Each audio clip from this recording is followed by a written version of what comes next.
Bonjour à tous, aujourd'hui je fais une vidéo de secondes sur des corrections d'exercices sur la molle, puisque c'est quand même un chapitre qui est pas spécialement difficile au niveau des quantités de formules à apprendre, mais peut-être sur les méthodes et sur le fait que la molle ce soit quelque chose de plutôt nouveau, en tout cas en termes d'unité. Donc je me suis dit que c'était intéressant d'en corriger quelques-uns avec vous. Pour ceux qui ne sont pas de mon lycée, je vais de toute façon mettre au fur et à mesure les exercices qui apparaîtront à côté dans la vidéo, comme ça vous pourrez suivre. N'hésitez pas à faire pause sur la vidéo dès que vous voyez l'exercice, à essayer de le faire, et ensuite derrière à regarder la correction. Alors attention, ces exercices n'utiliseront, aucun en tout cas d'entre eux n'utilisera la notion de masse molaire, ce qui veut dire qu'il nous manquera encore un type d'exercice à faire, même si officiellement la masse molaire n'est pas au programme, étant donné que c'est quand même pas compliqué une fois qu'on a commencé à voir la molle, ça pourrait être intéressant de la revoir. Alors, le premier exercice, c'est le 19, page 104 du livre de Belin de seconde physique-chimie, que peut-être beaucoup d'entre vous ont. Alors, l'idée, c'était la suivante dans cet exercice. On vous dit qu'on aimerait fabriquer de l'acide acétylsalicylique. Pour fabriquer cet acide, il nous faut de l'acide salicylique, et l'acide salicylique, on vous donne sa formule. Toujours, dans un premier temps, ça vous fera une petite vidéo en même temps de résolution d'exercice. Toujours dans un exercice, pardon, j'ai dit dans une vidéo, toujours dans un exercice, renotez sur votre feuille, au brouillon ou peu importe, les différentes données intéressantes que vous avez. Là, vous voyez le nom des molécules, etc. On s'en fiche un petit peu. Moi, clairement, ce qui m'intéresse, c'est la formule chimique là, de l'acide salicylique, qui est C7H6O3. H6O3, donc ça c'est pour, je vais mettre acide à côté. Et la deuxième est pour l'anhydride éthanoïque, qui est C4H6O3. C4H6O3. Bon, on comprendra que ce sera pour l'anhydride. Qu'est-ce que j'ai comme données? On me dit que pour fabriquer donc mon acide acétylsalicylique, on va utiliser une masse d'acide salicylique. Donc j'utilise une masse ici de 3,5 grammes. Ok, ça marche. C'est un 5. Et ici, on me dit que je vais utiliser non pas une masse cette fois-ci, mais un volume de 5 millilitres. Ok. Une fois que je sais ça, je regarde un petit peu si j'ai des données. Oui, effectivement, on me donne des données. On me donne les masses de chacune des molécules.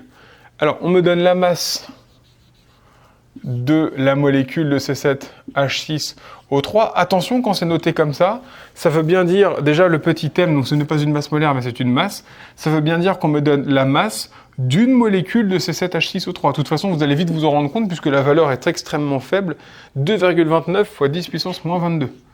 2,29 fois 10 puissance moins 22 grammes. Donc quelque chose quand même qui est très petit. À aucun moment vous manipulez ça dans la vie de tous les jours, donc jusque-là, pas de souci, c'est bien la masse d'une molécule.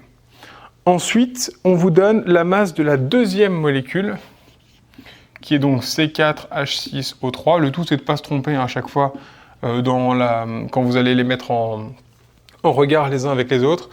Et là, j'ai 1,69 fois 10 puissance moins 22. 1,69 fois 10 puissance moins 22 grammes. Et qu'est-ce qu'on me donne pour finir? On me donne la masse volumique de cette molécule-là, qui est égale à 1,08 g par millilitre. Voilà pour toutes les données. Bon, vous voyez, là sur mon tableau, ça le rend peut-être un petit peu moins clair. Je vais du coup faire la correction après derrière en vert, pour qu'on fasse bien la différence. Donc, quand même, mine de rien, 5 données différentes, il faudra juste faire attention à quelles données utiliser à chaque moment. Ce qui veut dire que notre exercice est réalisable avec ces 5 données et potentiellement des formules du cours, tant qu'à faire. Alors, première question, exprimer puis calculer la quantité de matière d'acide salicylique nécessaire à la synthèse. Ce qu'on a vu dans la précédente vidéo que j'ai pu faire sur la molle, je ne vais pas la refaire pour éviter de surcharger cette vidéo-là. On a vu que la quantité de matière, donc du coup, c'était un nombre de paquets de molécules de 6,02 fois 10 puissance 23 atomes, molécules ici en l'occurrence, et que cette formule, c'était égal à la quantité totale de molécules que j'avais à disposition divisé par le nombre de molécules que j'avais dans un paquet, qu'on appelle aussi le nombre d'Avogadro. Le problème, c'est qu'ici, est-ce que j'ai un nombre de molécules qui est donné quelque part? Non. Mais on se rappelle que dans le cours, il y a des formules qui me donnent, il y a une formule qui me donne le nombre de molécules quand j'ai des masses, comme ceci. Alors, soit vous retenez par cœur la formule avec les masses, soit vous réfléchissez 2 secondes avec l'exemple du bonbon que je vous avais donné l'autre fois, c'est-à-dire j'ai 100 bonbons dans un sac, Chaque bonbon fait 2 grammes. Combien j'ai de bonbons? J'en ai 50. Vous faites la masse totale du paquet. J'ai dit j'ai 100, pardon, excusez-moi. J'ai un paquet total d'un nombre de bonbons certain qui fait 100 grammes. J'ai un bonbon qui fait 2 grammes. Combien j'ai de bonbons? J'en ai 50 parce que je fais la masse totale divisée par la masse d'un bonbon. Donc si je veux le nombre de bonbons, c'est-à-dire le nombre de molécules, je fais la masse totale divisée par la masse d'une molécule. Bon bah ça c'est bien parce que du coup, la masse, je vais devoir écrire d'une autre couleur parce que ça n'écrit plus. Je continue en noir du coup. La masse d'une molécule, on me l'a donnée ici. Alors attention, qu'est-ce qu'on me demande? On me demande la quantité de matière de l'acide salicylique. Et l'acide salicylique, c'était celui-là. Donc la masse totale que je dois utiliser, c'est celle-là. La masse totale, ce sera forcément la plus grande masse, qu'on soit bien d'accord. Là, j'ai que 2 masses à disposition pour l'acide salicylique, donc j'utilise la plus grande masse. Donc là, le 3,5. Et la masse d'une molécule était donnée ici.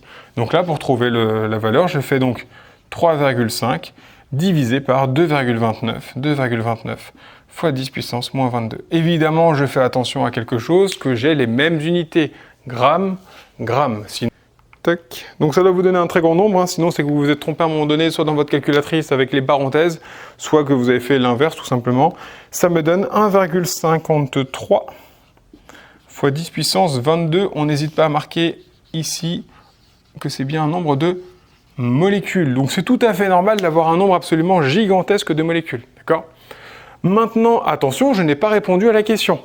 N'oublions pas que la question, c'était trouver le nombre de paquets, c'est-à-dire le nombre de moles.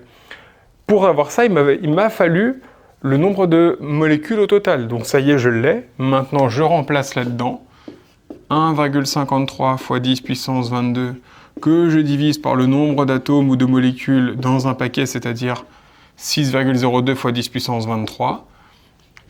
Si je fais cette opération-là, je vais le noter ici, 2,5 fois 10 puissance moins 2 mol. On n'oublie pas l'unité, c'est en mol.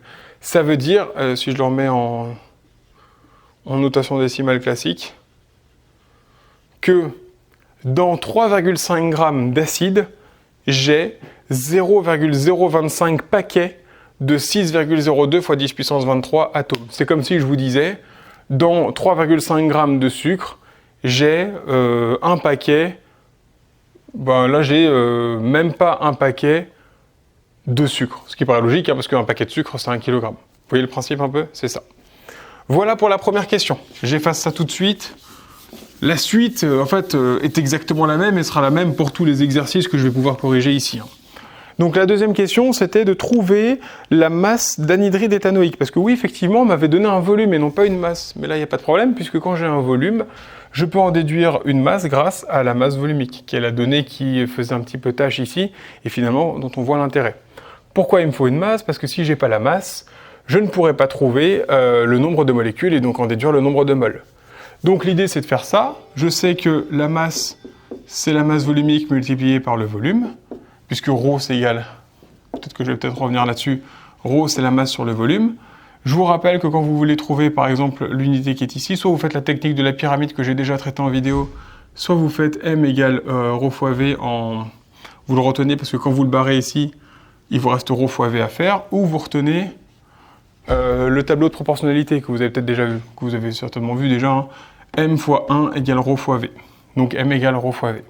Ok, le ρ, il est de 1,08 g par millilitre. Attention, 1,08 g par millilitre. Donc je dois faire attention à ce que mon volume soit bien en millilitres. C'est bien le cas, on ne m'embête pas avec ça dans cet exercice. Fois 5. Donc du coup, directement. Et le résultat, la masse va m'être donnée en grammes. Attention à ça aussi. Donc 1 fois 5, 5. 5 fois 8, 40. Donc ça fait 5,4 grammes. Voilà pour la masse d'anhydride éthanoïque utilisée. Qu'est-ce que j'en fais maintenant de cette masse? Eh bien, je fais comme tout à l'heure, je calcule le nombre de molécules. C'est-à-dire que je fais la masse totale que je viens de trouver divisée par la masse d'une molécule.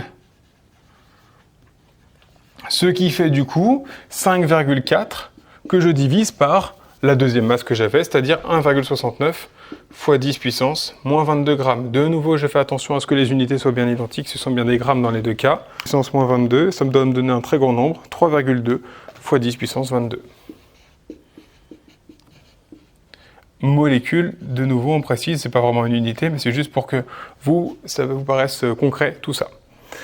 Voilà pour, attention, ce n'est pas la quantité de matière, mais bien le nombre de molécules. Si je veux maintenant la quantité de matière, je réapplique la formule de tout à l'heure. Vous voyez, c'est...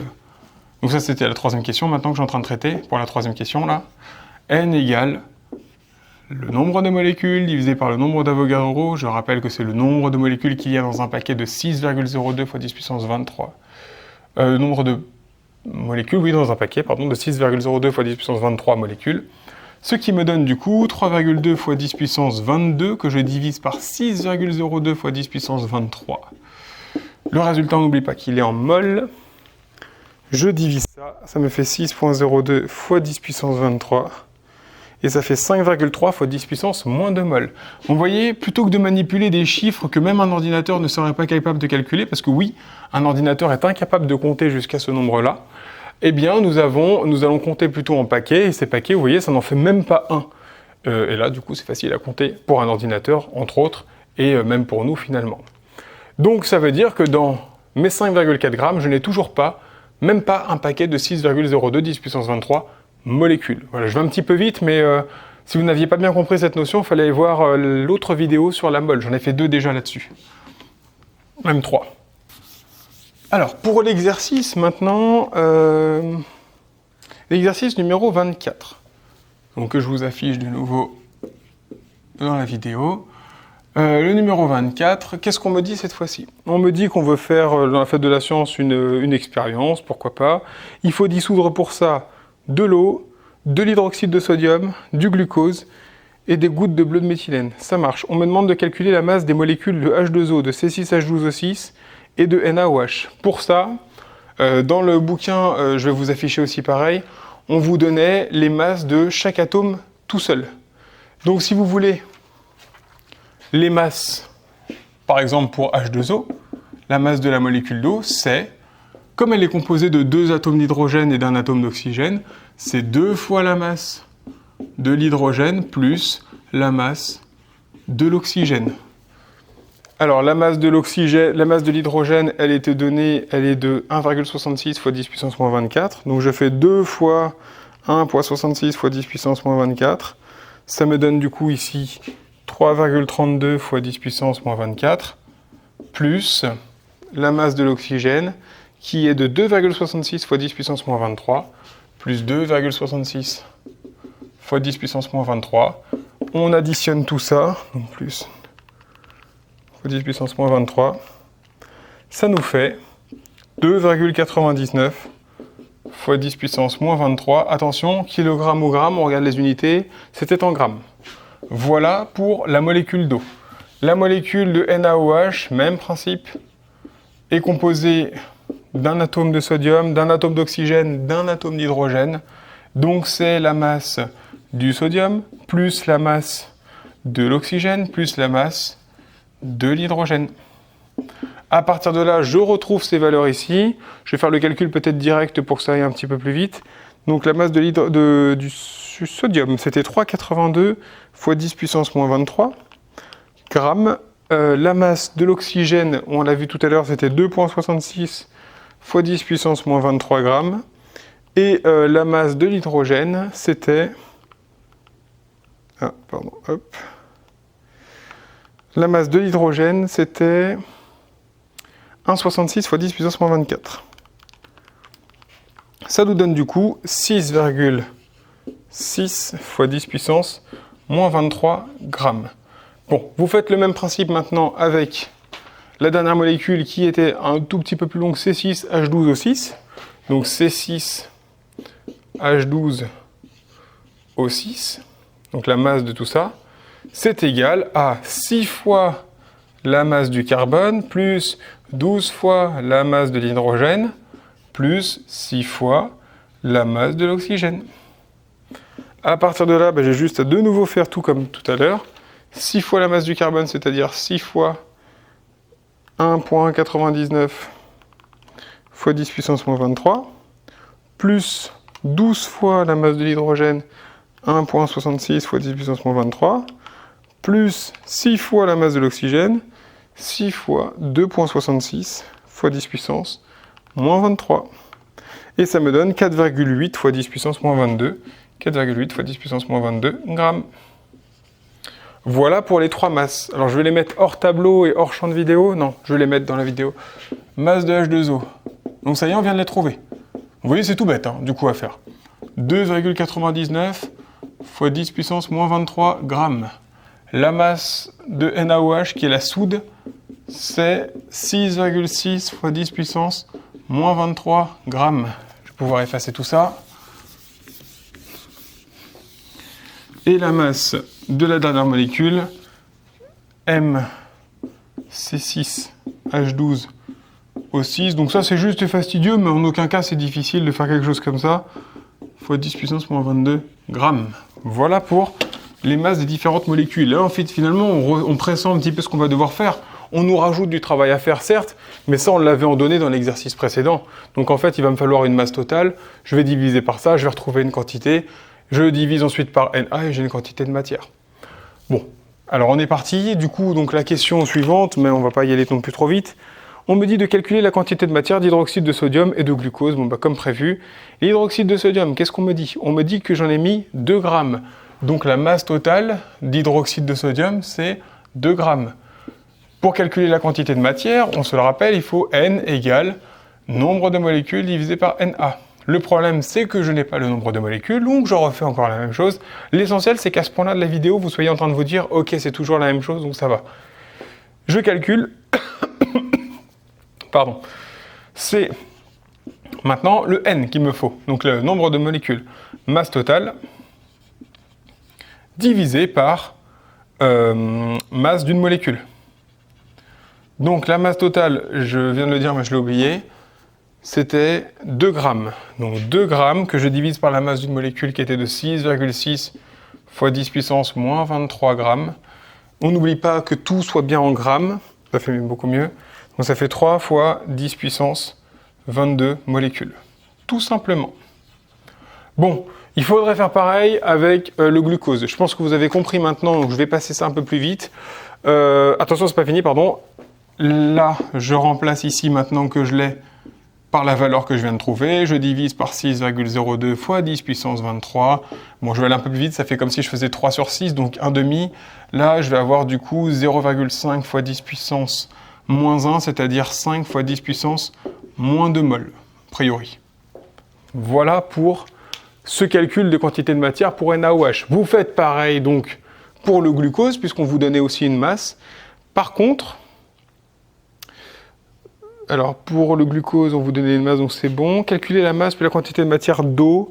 Alors pour l'eau, on vous disait qu'on mettait 100 ml d'eau, qu'on soit bien d'accord, on nous donne la masse volumique de l'eau, on sait que 1 gramme c'est 1 millilitre, donc si j'ai 100 ml, j'ai 100 grammes.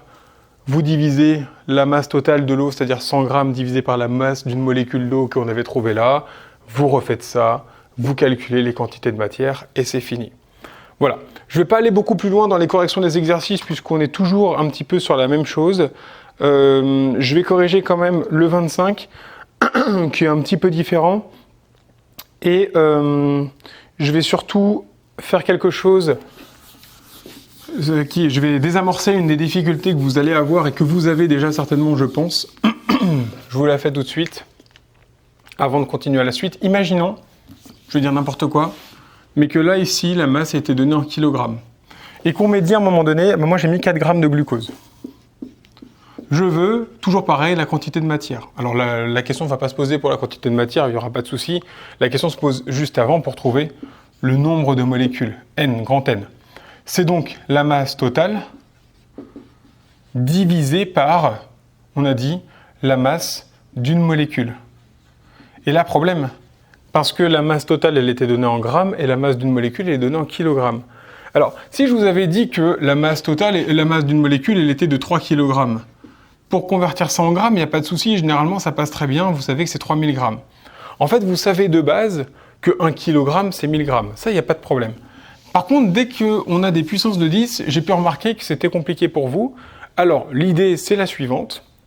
Vous savez que 1 kg, c'est 1000 grammes. Donc, vous savez que c'est 10 puissance 3 grammes, finalement, en fait, 1 kg. Donc, en fait, ça, en kilogrammes, c'est aussi ça, fois 10 puissance 3 grammes. Donc j'ai juste à faire 4,8 fois 10 puissance moins 22 fois 10 puissance 3. Et j'ai mon résultat, donc 4,8 fois 10 puissance, moins 21, moins 20, moins 19 grammes. Et voilà mon résultat en grammes. Tout simplement. Donc vous remplacez votre kilogramme par 1000 grammes, 10 puissance 3 grammes. Vous faites les calculs sur les puissances de 10, puisque là on a une multiplication, c'est une addition de puissance, et c'est fini. Si maintenant je vous avais donné l'inverse, imaginez, hop, ça je l'ai en grammes, toujours, mais cette fois-ci j'ai mis 4, ah oui mais là du coup c'est moins difficile, on va dire un chiffre un peu aberrant, j'ai pris 0,7 fois 10 puissance moins 17 kilogrammes, oui c'est ça, kilogrammes de glucose, pourquoi pas. J'ai envie, alors je pourrais transformer ça en grammes, c'est vrai, mais je pourrais aussi transformer ça en kilogrammes, et c'est ce que j'ai envie de faire cette fois-ci. L'idée c'est quoi? Le principe on le sait, on sait que 1 kg c'est égal à 1000 grammes, c'est-à-dire 10 puissance 3 grammes. Mais du coup, 1 gramme c'est quoi? 1 gramme, c'est l'inverse de ça. C'est 1 millième de kilogramme. Si 1 kilogramme c'est 1000 grammes, alors 1 gramme c'est 1 millième de kilogramme. Donc 1 gramme c'est 1 millième de kilogramme. Oui, mais 1 millième c'est quoi? C'est 10 puissance moins 3. Ah bah tiens, en fait finalement c'est tout bête. Il suffit de remplacer mon gramme là par 10 puissance moins 3, kilogrammes. Je fais le même calcul que tout à l'heure, en fait c'est de nouveau une multiplication, et je multiplie tout ça par 10 puissance moins 3. Ce qui revient en fait à faire une addition, donc moins 22 plus moins 3, c'est-à-dire moins 25 kg. L'idée c'est la suivante à retenir. En fait c'est soit vous multipliez par 10 puissance 3, soit vous multipliez par 10 puissance moins 3. Quand vous multipliez par 10 puissance 3, vous grandissez le nombre final. Quand vous multipliez par 10 puissance moins 3, vous diminuez le nombre final. Et là maintenant il faut être juste logique. Quand je veux transformer un truc en grammes, en kilogrammes, je dois ici grandir mon unité. Le kilogramme est plus grand que le gramme. Mais grandir artificiellement, c'est pas possible.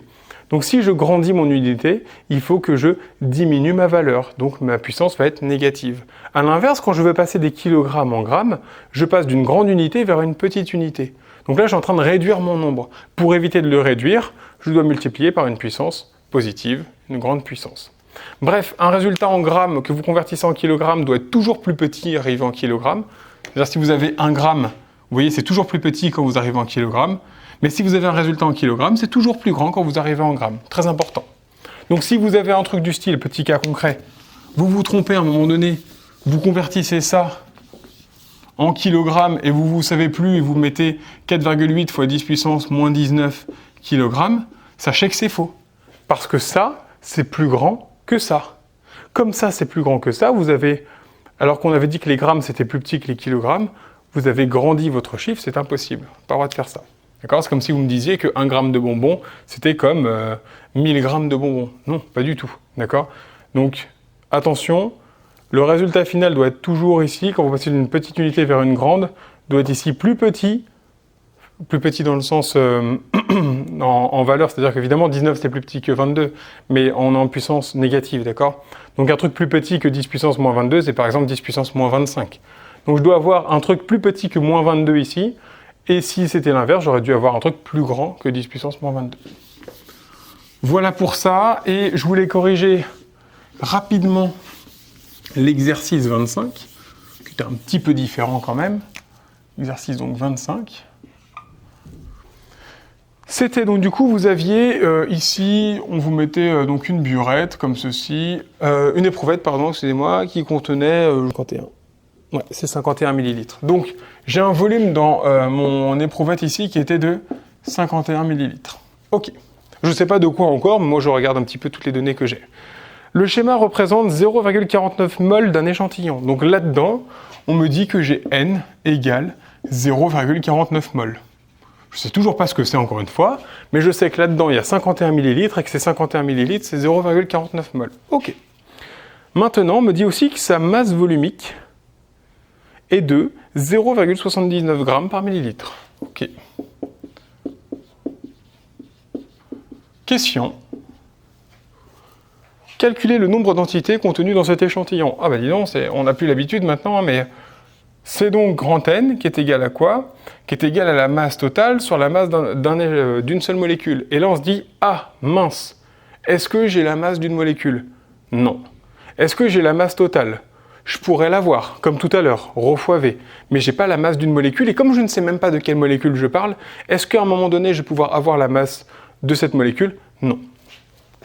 Donc cette formule ne sera pas la bonne. Comment il faut que je parte? Je me dis, ah oui, mais par contre, j'ai la quantité de matière. Et je me rappelle que la quantité de matière, c'est grand N sur NA. Et le grand N, ça y est, il est là. Ça, je l'ai, et ça, je l'ai, c'est 6,02 fois 10 puissance 23. Donc finalement, N, c'est quoi? Bah, grand N, c'est N fois NA. C'est-à-dire 0,49 multiplié par 6,02 fois 10 puissance 23. Et ça y est, en fait, voilà du coup, c'est la façon inverse par rapport à tout à l'heure de trouver la quantité de matière. Cette fois-ci, je ne vous donne pas le nombre de molécules, mais je vous donne la quantité de matière pour m'en déduire le nombre de molécules. Et donc, comme le travail est inverse, tout à l'heure, pardon, on finissait par cette formule-là. Maintenant, comme je vous demande le travail inverse, je commence par cette formule-là. Donc ça me donne donc 0,49 multiplié par 6,02 fois 10 puissance 23. Et ça fait, allez, on va dire 3 fois 10 puissance 23. Oui, bah la moitié en fait, quasiment. 10 puissance 23 molécules, attention. Ok, donc je sais que dans mon échantillon, j'ai ce nombre-là de molécules. Très bien. Maintenant, calculer la masse de l'échantillon. Ah bah ça c'était facile, on a dit tout à l'heure qu'on aurait pu le faire. La masse de l'échantillon, moi j'ai un volume, j'ai une masse volumique, je ne cherche pas à comprendre. Masse égale ρ fois V. Tac. Ce qui veut dire 0,79 multiplié par le volume. On se rappelle d'une chose, est-ce que j'ai bien les mêmes unités de volume? Oui. Et donc mon résultat de masse va être donné en grammes. 0,79 fois 51, ça je le fais pas de tête. Ça fait donc 0,79 fois 51, ça fait 40. Moi aussi j'aurais pu. Ça fait 40 du coup grammes. Ok, ça marche pour la masse totale de l'échantillon. Maintenant, qu'est-ce qu'on va me demander? En déduire si ce liquide peut être du cyclohexane C6H12. Alors, question peut-être un petit peu plus difficile et peut-être perturbante. Donc, on me demande si ce truc-là, ça pourrait être du C6H12. Alors, comment je peux faire? Qu'est-ce qui est propre à une molécule? Si je réfléchis un petit peu, ben alors, sa quantité de matière, non. La quantité de matière, si j'en prends 10, 20, 30 ou 40 molécules, ça ne me dit pas ce que c'est. Il y a la masse volumique de la molécule qui est propre à la molécule. Le problème, c'est qu'est-ce qu'on me donne la masse volumique de ma molécule? Non, à aucun moment. Donc l'idée là, ça va être de faire quoi? Je me dis, ah, c'est bizarre quand même parce que cet exercice, il commence par la formule inverse de tout à l'heure. Et je me dis, tout à l'heure, j'aurais bien aimé, il m'avait manqué ce truc-là, la masse d'une seule molécule. Et là, du coup, petit éclair de génie si tout va bien, vous vous dites, j'ai grand N, j'ai la masse. C'est quand même bizarre le lien qu'on fait là. Pourquoi on me demande grand N et la masse? Parce que moi, la seule formule que je connais et qui relie les deux, c'est grand N égale masse totale sur la masse d'une molécule. Et là, mais la masse d'une molécule, finalement, je peux la connaître en fait. Comme maintenant, je sais de quelle molécule j'ai envie de parler. Tout à l'heure, je ne savais pas quelle molécule c'était. Maintenant, on me dit que j'aimerais savoir si c'est celle-là. Mais la masse de cette molécule, c'est facile ça.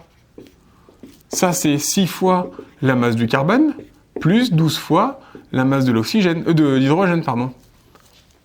Donc en fait, si ici je calcule ce truc-là avec le tableau que je vous ai donné tout à l'heure, ce qu'on va faire, donc si je fais 6 fois la masse du carbone, qui était donc du coup de 1,99 fois 10 puissance moins 23, que j'additionne ça à 12 fois la masse de l'hydrogène, qui est 1,66 fois 10 puissance moins 24. Ah, j'ai peut-être fait une erreur tout à l'heure dans mes calculs. Ça me fait 1, ou peut-être pas, 1 égale 1,39 fois 10 moins 22 grammes. Voilà pour la molécule de C6H12. Finalement, là, je connais ça, moi. Je connais ça. Je pourrais en déduire ça. Si la masse de la molécule que je trouve, elle est égale à cette masse-là, c'est que finalement, cette masse de molécule, c'est C6H12, a priori. Donc, comment je fais pour trouver? Alors, il faut que je transforme un peu ma formule. De nouveau, hein, on peut faire la technique de la pyramide, qui marche plutôt bien. Je commence par écrire la formule comme elle est là. N, il est à gauche. Lui, il est en haut, M total. Lui, il est en bas, M, une molécule. Je veux ça, je le cache. Il me reste quoi? M tot divisé par N. Donc, la masse d'une molécule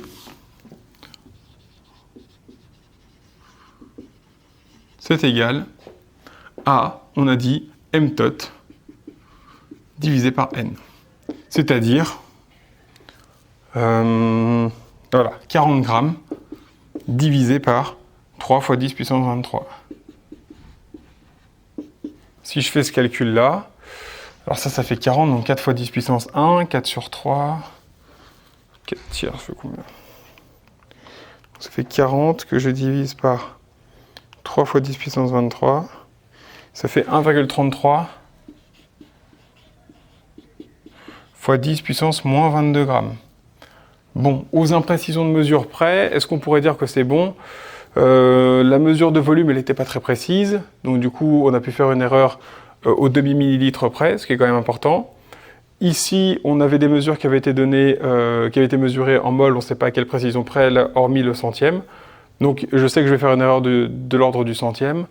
Donc, a priori, bon, si le chiffre ne varie qu'au centième près, j'ai de grandes chances, en tout cas, si je le postule, je peux dire que ma molécule peut être du C6H12. Ce n'est pas forcément du C6H12, mais ça peut être du C6H12 vis-à-vis des masses qui sont quasiment égales.